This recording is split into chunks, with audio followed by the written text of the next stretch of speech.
அல்லாஹுக்கு பிடித்தமான வாழ்க்கையை வாழ்வது அவ்வளவு சிரமமா? தொழுகையை நிலைநாட்டுவது அவ்வளவு கடினமா? மார்க்கம் உண்மையாகவே ரொம்ப கஷ்டமா? நிச்சயமாக கிடையாது.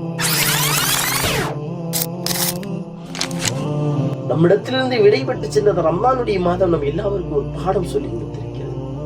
காலையிலிருந்து மாலை வரை பசியோடு இருந்த அந்த பசி நமக்கு சொல்லிக் கொடுக்கும், தாகம் நமக்கு சொல்லிக் கொடுக்கும், நம்மால் நிச்சயமாக ஒழுக்கத்தை கடைபிடிக்க முடியும் என்பதை. அந்த சஹரினுடைய நேரம் நமக்கு சொல்லிக் கொடுக்கும், நிச்சயமாக உன்னால் ஃபஜ்ருக்கும் தஹஜ்ஜுதுக்கும் எந்திரிக்க முடியும் என்பதை. அந்த தராவீஹ் நமக்கு சொல்லிக் கொடுக்கும், நிச்சயமாக உன்னால் நஃபிலாத்துக்கு அமல்கள் செய்ய முடியும் என்பது.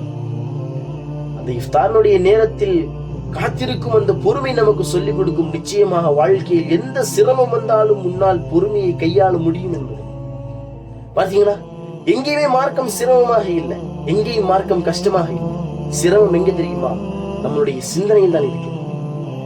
நம்ம இன்னும் உணரவே இல்லை நம்மளுடைய கெப்பாபிலிட்டி எந்த அளவுக்கு இருக்குன்னு நம்ம ரியலைஸ் கூட பண்ணவே இல்லை. அதுதான் இங்க பிரச்சனை. நம்ம அதை ரியலைஸ் பண்ணிட்டோம்னு சொன்னா நிச்சயமா நம்மளுடைய வாழ்க்கை அல்லாஹ்வுக்கு பிடித்தமானதாகவும் இருக்கும், அதே சமயத்தில் அல்லாஹ்வை நினைவு கூறக்கூடியதாகவும் இருக்கும். இன்ஷா அல்லாஹ் வல்ல ரஹ்மான் நம் அனைவருக்கும் அதன்படி வாழ்வதற்கு தௌஃபீக் செய்வானாக. அஸ்ஸலாமு அலைக்கும் வரஹ்மத்துல்லாஹி